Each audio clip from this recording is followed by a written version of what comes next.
tura da Murja Ibrahim gidan gyaran hali ko kuma biyan taron naira 50,000 a zaman da kotu ta yi a jiya Laraba. Hukumar EFCC ta kuma samun nasarar cafke Murja Ibrahim. Bayan tsayin lokaci da aka ɗauka, Murja Ibrahim ba ta zuwa ta halittu kotun, wanda dama kun sani a baya hukumar ta EFCC ta kama ta da cin zarafin kuɗi ne a cikin Tahir Hotel, wanda ta gudanar da bidiyon ta har ya sa hukumar ta ga wannan bidiyo kuma ta kama ta.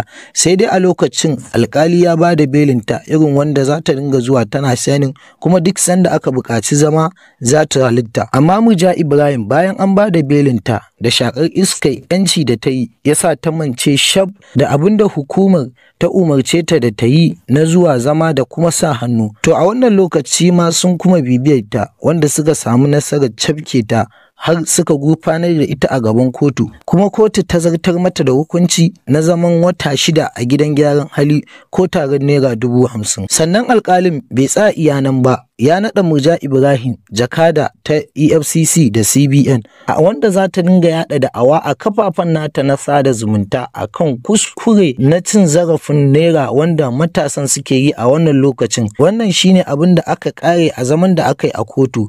Wai shin tunaninku Murja Ibrahim za ta je gidan kaso ne na tsayin wata 6 ko kuwa za ta biya wannan tara?